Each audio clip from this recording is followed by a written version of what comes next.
ازي اغلغلو تلفزيون ايرترايو كمي تمسيوم زينا وشتن وصا انه اقرابي سامسون هايله قندي نطبتا زينا اقدم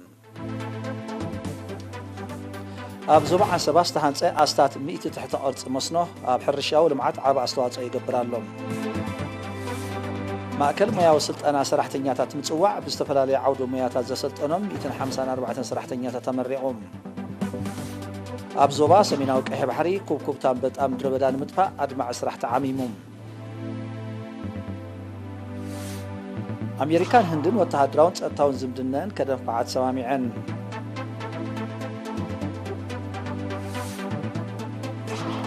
መንግስት አፍጋኒስታንን ጣሊባንን ኣብ መንጎም ዝተጀመረ ዘተ ሰላም ከቅጽል ተሰማሚዖም ኣብ ጃፓን 7.2 ሬክተር ሓደጋ ምቅጥቃጥ ምድሪ ከም ተኸስተ ተገሊጹ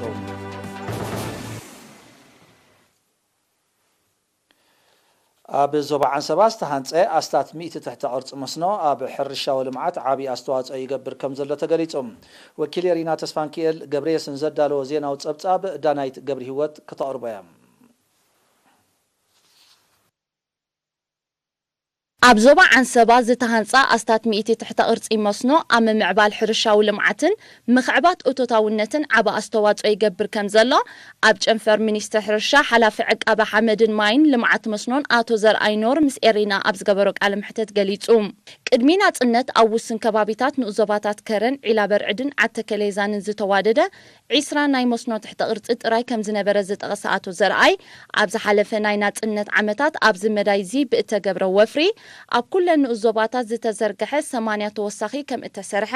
ብኡ መንጽር ድማ ኣብ ልምዓት መስኖ ሩኡይ ምዕባለ ከም እተመዝገበ ሓቢሩ ምኽዛን ማይ እቲ ናይ መወዳእታ ሾቶ ይኮነን ህዝቢ ነቲ ዝተኸዘነ ማይ ኣብ ልምዓት ምውዓል ውሕስነት መግቢ ብዓይነትን ብዝሕን ክረጋገጽ ክኽእል ኣለዎ እቲ መስኖኣዊ ትሕቲ ቅርጺ መጠን ንኡስ ዲጋታት ራህያታትን ምእለይ ወሓይዝን ከም ዘጠቓልል ጠቒሱ ድማ 2243 ሄክታር ኣሕምልትን ፍረታትን ኣብ ምልማዕ ከም ዝርከብ ኣብሪሁም እተን ልዕሊ 8.8 ሚልዮን ሜትር ኪዩብ ማይ ዘዋህለላ ኣብ 8 ንኡስ ዞባታት ዝተዋደዳ 50 መጠን ንኡስ ዲጋታት ኣብ ምውሓስ ምንጪ ዝስተ ማይ ሰብን ጥሪትን ከምኡውን ልምዓት ጀራዲን ዓባ እጃም የበርክታ ከም ዘለዋ ዝጠቐሰ ኣቶ ዘርኣይ ብውሕጅ ክወርድ ዝኽእል ዕንወትን ፍግረ መሬትን ንምክልኻል ማይ ኩዕታትን ብዛላታት ከትርታትን ጋብዮንን ናይ ምፍዋስ ተበግሶታት እውን ከም እተወስዳ ኣረዲኡ ንኣገዳስነት ምዕቃብ ማይን ሓመድን ኣብ ምህርቲ ብዝምልከት ኣብ ዝሃቦ ሓበሬታ ድማ ኣብ ዝሓለፈ እዋን ብተሳትፎ ህዝቢ ልዕሊ 25000 ሄክታር መሬት ሕርሻ ክዛለእ እንከሎ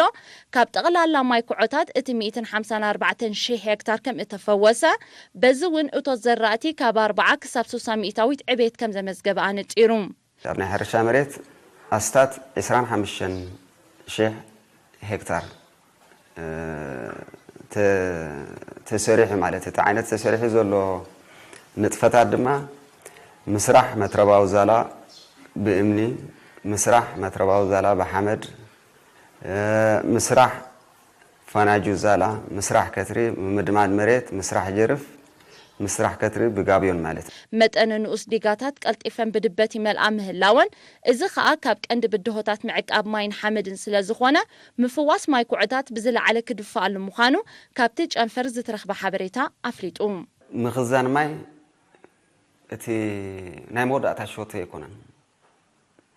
ህዝቢ ነቲ ዝተኸዘነ ማይ ኣብ ልምዓት ምውዓል ውሕስነት መግቢ ብዓይነትን ብዝሕን ክረጋገጽ ክኽእል ኣለዎ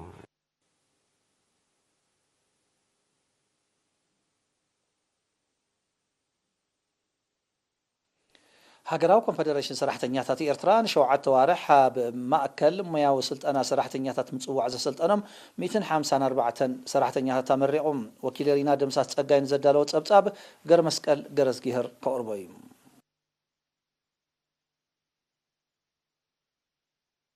ሃገራዊ ኮንፌደሬሽን ሰራሕተኛታት ኤርትራ ኣብ ማእከል ሙያዊ ስልጠና ሰራሕተኛታት ምጽዋዕ ብዓውዲ ሞያታት መባእታ ኮምፒውተር ኤሌክትሮኒክስ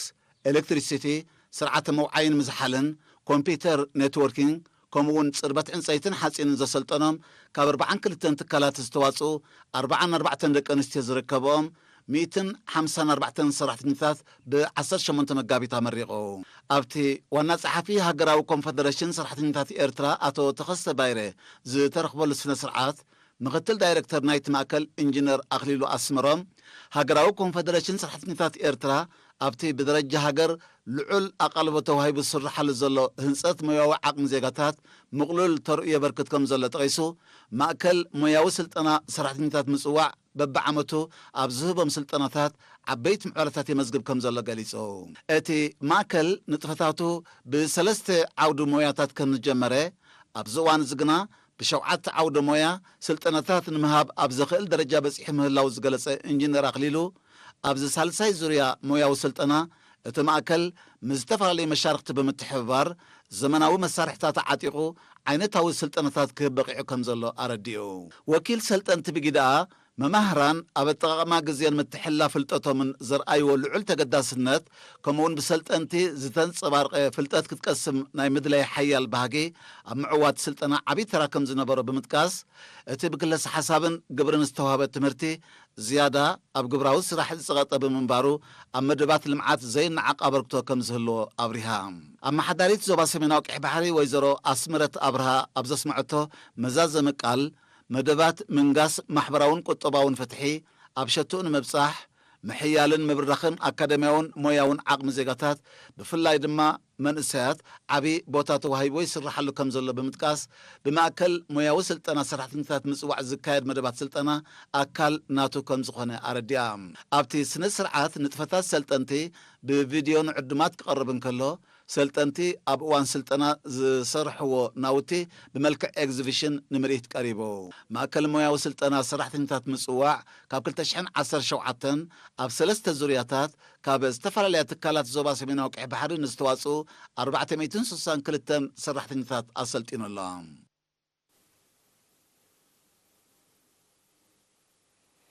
ኣብ ዞባ ሰሜናዊ ቅሕ ባሕሪ ካብ ጎረባብቲ ሃገራት ዝሳገመ ዕስለታት ኣንበጣ ምድረ በዳ ኣብ ሕርሻን መጋሃጫን ጉድኣት ከይወረደ ኣብ ትሕቲ ቁፅፅር ምውዓሉ ዝዝከር እዩ እቲ ዕስለታት ዝፀፈዮ ኩብኩብታን ምጥፋእ እውን ኣድማዕ ስራሕ ከም እትዓመ ኣዋሃድ መኸተ ኣንበጣ ኣብቲ ዞባ ሓቢሮም ወኪል የሪና መሓር በላይ ንዘዳለዎ ዜናዊ ፀብጻብ ኣዲብ ዓብዱ ከቕርቦ እዩ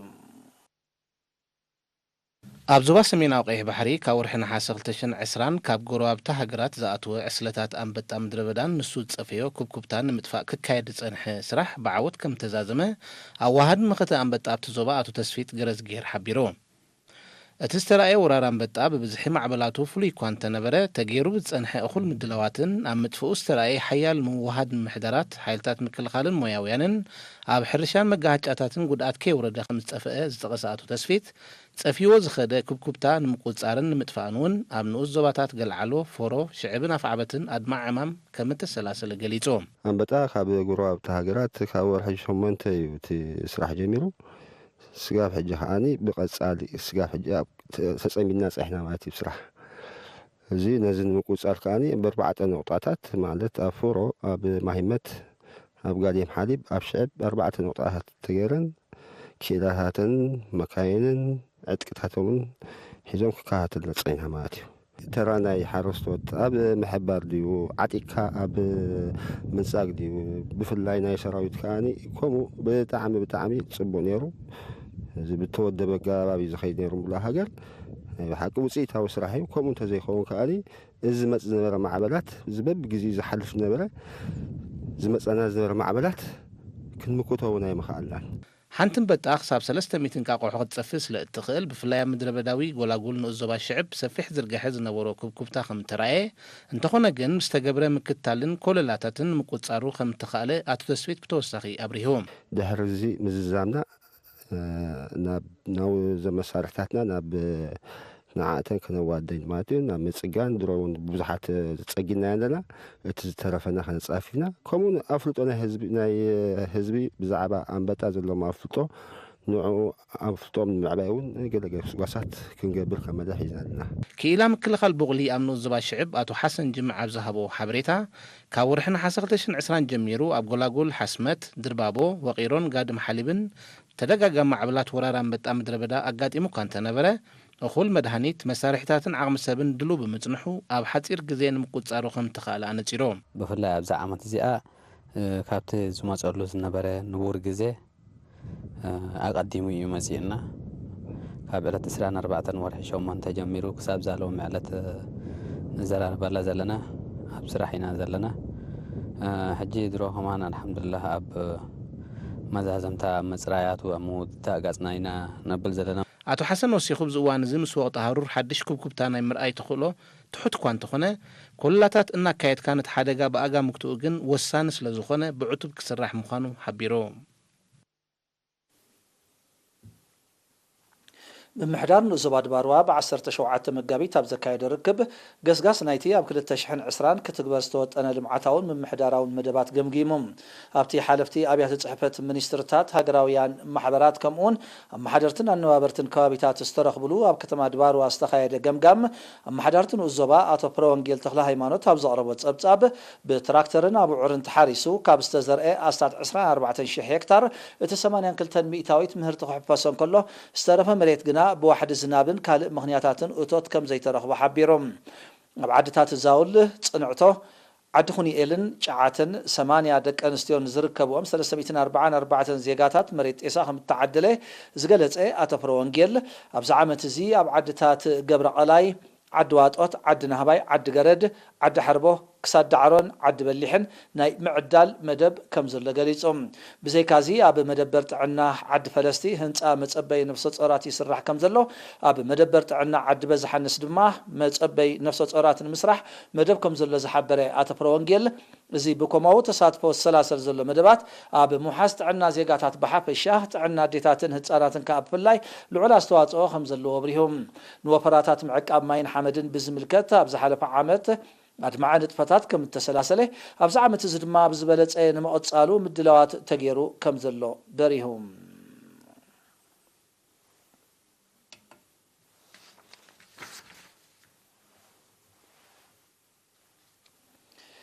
المعتي جرادين فاطمة عاري نوزوبا فورو ببقوانو زنقل زلو مهرتي كبن مبال مخرس سمو يحرشان دقف من محدار نوزوبان حتيتم نساتهم نيرين أبزهاب وحبريتا بكلتشحن عسرتن بمتون درجة زتاعتاتو لمعات جرادين ببقوانو بزرخب وسلطاناتن مياو مخرن الناس بحنا معبلن كم زمتي منيستر حرشا بزقرب لهم فلسطات دما تمرنا الرانشن كم استخولن أبصبو درجة بتيح من بارن بمتقاس بسنكي موسخ قوامنت نايت مريت غنا كم التهاسيا غليصام اتم المعتي اب حصير غزيز مسغن عبيتا مسغيبو من بارم زحبره اكياد سراح من محدار كبابر وحداس حاجي سعاد روبل يبوغنو ابز غزيز غن ات مريت ناب قوام سلاز تغيره اتوتم بعلوتا خم تتصلوي سلاز دما ات غداي مياون من محدارون فتحيد ليهم زل رديوم حلاف حرشا ابتنو الزبا اتو تصفاي تولد بوغنو فاطمه عاره 27 هكتار زلمعو ابنتاويان حرستوت كم زلو انت هونه جن تخبابي قوامنتو بمزيادو وتتاونتهم ان تداخمه كم زمص رديوم ابن الزوافرو 18300 هكتار زحرس مريت اللوم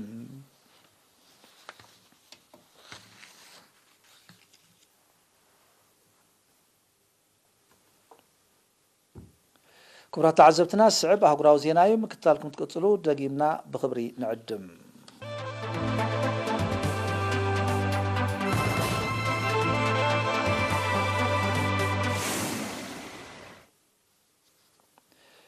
أمريكان هندن وتهدرون تصطاون زمدنن كدنفعت سمامعن تخلطاو سممع صحاف مكلخال أمريكا لويد أوستين لو معسرا مغابيت مسب مز هندي اب كتما نيو دلهي اب زكايد ركبي تبصيحم كلتين هاجرات اب ملوات وتهدرون تصطاون حبريتا مغتا متقعت سايبرن كالن كتحغاغزا مخانن سممع طايسلم بزي كازا أمريكان هندن تصطا زوبا اسيا باسفيك نموحاس حبيران كسرحا مخانن افليطن از خمزيلن كله أمريكا بصلات مكلخال هندي وفرخت قبر منيستر مكلخال هندي تصاوعي تعريبهم مرحت أمريكا هندي أستراليا جابانن زحلف السمن بمانزا اب زكايد وركب تصطا اسيا باسفيك نموحاس بحبار كسرحو كم تررادو صبصابات يغنزبوم اتي حبراو مردا ابت زوبات صلوا النعبين زمت زلو تشاينا زم حلالفو ملأخت خمزلو تنتنتي بوليتيكا يمتم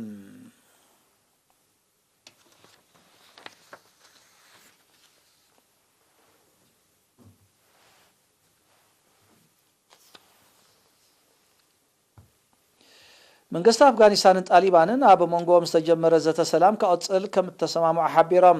እቲ ክልተ ኣብ ስምምዕ ኣብ ከተማ ሞስኮ ኣብ ዝተኻየደን ኣሜሪካ ቻይናን ፓኪስታንን ኣብ ዝተሳተፈውን ዘተ ሰላም ተበጺሖም ወከልቲ ክልቲኦም ወገናት ዝርርብ ከቅጽል ድልዋት ምህላዎም ብምርግጋጽ ኣሜሪካ ሰራዊታ ካብታ ሃገር ክትስሕብ ዝኸተመት ተስምምዕ ከተተግብሮ ጉጅለ ጣሊባን ኣዘኻኺሮም እዚ ከምዚ ኢሉ እንከሎ ተሳተፍቲ ናይቲ ዋዕላ ዝኾነ ሃገራት መንግስቲ ኣፍጋኒስታንን ጣሊባንን ስምምዕ ምቁራጽ ተኽሲ ክገብሩ ጸዊዐን ኣሜሪካ በአፍጋኒስታን ዋፊራቶ ዘላ ሰራዊት ክሳብ ዝመጽእ ወርሒ ግንቦት ሙሉእ ብምሉእ ክትስሕቦ ኣብ ለካቲት 2020 ምስ ጣሊባን ናብ ስምምዕ ከም ዝበጽሐት ኣይርስዓን እንተኾነ ግና ብጸጥታዊ ኩነታት ኣፍጋኒስታን ከም ዘይቀሰነት እትሕብር ኣሜሪካ ነቲ ናይ ምውጻእ ግዜ ዳግመ ግምት ክትገብረሉ ከም እትኽእል ክትእምት ጸኒሓላ ዕጡቕ ሓይሊ ጣሊባን ናብ ልዕሊ ዒላማታት ኣፍጋኒስታን ዘካይዶ መጥቃዕትታት ክቋርጸውን ኣብ ስምምዕ ተበጺሑ ምንባሩ ጸብጻባት ይጠቕሶም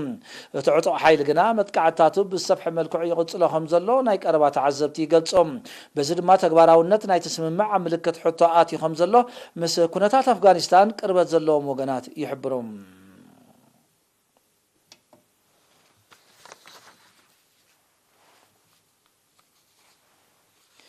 ኣብ ጃፓን ናብ ሎሚ 20 መጋቢት ኣብ ዘውግሐ ለይቲ 7.2 ሬክተር ሓደጋ ምንቅጥቃጥ ምድሪ ከም ተኸስተ ማዕከናት ዜና ቃሊሐን ይኹን እምበር በቲ ኣብ ሰሜናዊ ምብራቕቲ ሃገር ዝተኸስተ ሓደጋ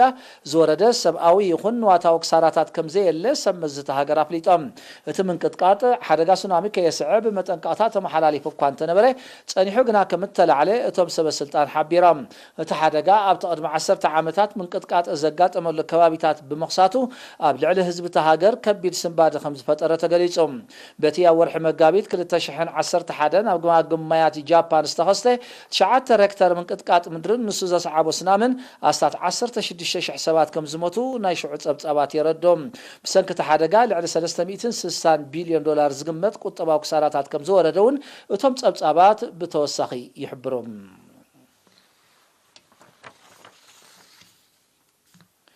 ኣብ 2021 ካብ ዝረኣዩ ኣስትሮይዳት እቲ ዝዓበየ ጽባሕ 21 መጋቢት ናብ ምድሪ ብዝቐረበ ርሕቀት ክሓልፍ ምዃኑ ማእከል ምርምር ጠፈር ኣሜሪካ ናሳ ሓቢሮም ይኹን እምበር እቲ ካብ ምድሪ ኣስታት 2 ሚልዮን ኪሎ ሜትር ርሒቑ ዝሓልፍ ኣስትሮይድ ዘውርዶ ጉድኣት ከም ዘይህሉ ሰባት ክሰናበዱ ከም ዘይብሎም ክኢላታት ናሳ ኣቐዲሞም ኣዘኻኺሮም ኣለዎም እዚ ኣስትሮይድ ዝሓልፈሉ ርሕቀት 5 ዕጽፊ ናይቲ ኣብ መንጎ ምድርን ወርሕን ዘሎ ርሕቀት ምዃኑ ተገሊጾም እዚ ኣብ ሰዓት 124,000 ኪሎ ሜትር ዝሕንበብ ኣስትሮይድ ቅድሚ 2052 ዓመተ ምህረት ብተመሳሳሊ ርሕቀት ብኸባቢ ምድሪ ክሓልፍ ከም ዘይኮነውን ናሳ ኣፍሊጦም ኣስትሮይዳት ብኸባቢ ምድሪ ኣብ ዝሓልፍሉ እዋን ሳሕቲ ሰብኣውን ንዋታውን ክሳራታት ከም ዘውርዱ ጸብጻባት ይጠቕሱ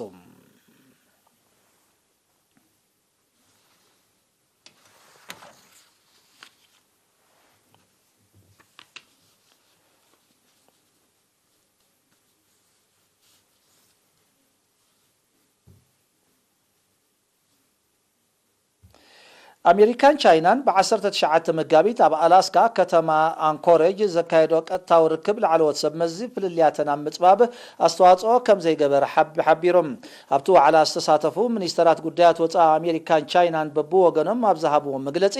እቲ ዘተ ግሉጽ ክፉትን እወታውን ምንባርዮም ሓቢሮም ጸሓፊ ጉዳያት ወፃኢ ኣሜሪካ አንቶኒ ብሊንከን ኣብ መግለጺኡ መንግስቲ ቻይና ዝኽተሎ ዘሎ ዘቤታዊ ፖሊሲ ኣህጉራዊ ርጉእነት ንዘረጋግጽ ኣብ ምኽባር ሕጊ ዝተመርኮሰ ስርዓት ኣብ ሓደጋ ዘውድቕ ምዃኑ ልኡኽ ቻይና ከም ዘተሓሳሰቡ ሓቢሮም ሚኒስተር ጉዳያት ወፃኢ ቻይና ዋንግ ዩ ብወገኑ ኣሜሪካ ኣብ ውሽጣዊ ጉዳያት ሃገሩ ትገብሮ ዘላ ምትእትታው ክተቋርጾ ንወከልቲ መንግስቲ ኣሜሪካ ከም ዘተሓሳሰበ ብምጥቃስ ቻይና ልኡላውነታ ጸጥታን ምዕባሊኣን ንምርግጋጽ ኣድላይ ስጉምቲ ከም ምውሳድ ድሕር ከም ዘይትብል ከም ዘነጸሩን ኣረድዮም ኣብቲ ርክብ ክልቲአን ሃገራት ጻርዚ ዘየቃድወን ነጥብታት ኣብ ጉዳይ ሰሜን ኮርያ ኢራን ኣፍጋኒስታንን ምምካት ክሊማዊ ለውጥን ዘሳንየን ነጥብታት ከረጋግጻ ከም ዝኽኣላ ወከልቲ ክልቲአን ሃገራት ገሊጾም ኣብ ጉዳይ ንግዳዊ ዝምድናታት ግን ምምሕዳር ፕሬዚደንት ጆ ባይደን ዛጊድ ዝኽተሎ ፖሊሲ ብዘይ ምንጻሩ ኣብ ዝመዳይ ዝተረኸበ ፍረ እኳ እንተዘየለ ሃናፂ ምንባሪኦም ላዕለዎት ዲፕሎማስኛታት ክልቲኦም ሃገራት ሓቢሮም ዘለዎም ምምሕዳር ፕሬዚደንት ጆ ባይደን ኣብ ጉዳይ ዝምድና ምስ ቻይና ካብቲ ምምሕዳር ፕረዚደንት ዶናልድ ትራምፕ ዝኽተሎ ዝነበረ ፖሊሲ ከም ዘይፍለኳ ክገልጽ እንተጸንሐ ምስ ቻይናዊ መዘንኡ ሺ ጂንፒንግ ኣብ ዘካየዶ ናይ ቴሌፎን ርክብ ግና ተነቢሩ ዘሎ ወሳኽ ቀረጽ እታው ንቁጠባ ክልቲአን ሃገራት ብቐንዱ ንኣህጉራዊ ንግዳዊ ምንቅስቓስ ድማ ብሓፈሻ ብኣሉታ ጸሊዎ ከም ዘሎ ምርድዶኦም ኣይርስዓን ቅድሚ ዚ ላዕለዎት ወከልቲ ክልቲአን ሃገራት ኣብ ኣላስካ ዘካየድዎ ቀጥታዊ ርክብ ኣብ ጃፓንን ደቡብ ኮርያን ዑደት ዘካየዱ ላዕለዎት ሰብ መዛ ኣሜሪካ ኣንጻር ቻይና ዝቐንዐ ዝሃብዎ መግለጽታት በቲ ሓደ ኣሜሪካ ብጉዳይ ሆንግ ኮንግ ንተወሰኽቲ 12 ሰብ መዚ ቻይና ንምእጋድ ዝወሰደቶ ስጉምቲ ድማ በቲ ካልእ ንውፅኢት ርክብ ብኣሉታ ከም ዝጸለወ እዮም ምስቲ ጉዳይ ቅርበት ዘለዎም ተንተንቲ ዝሕብሩ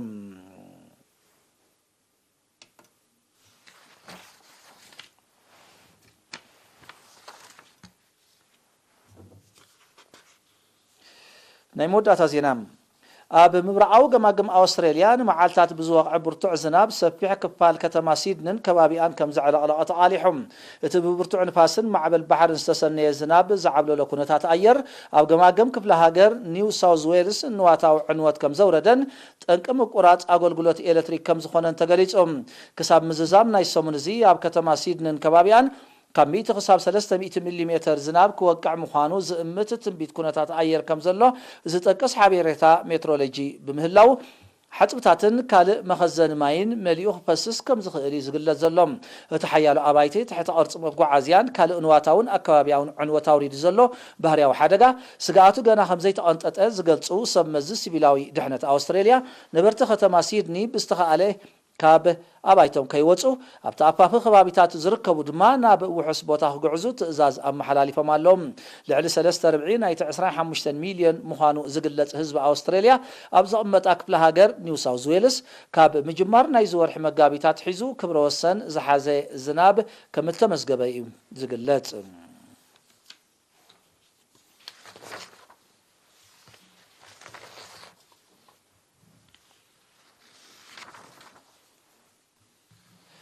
ዜና ፈጺምና ኣለና ብሩኽ ለይቲ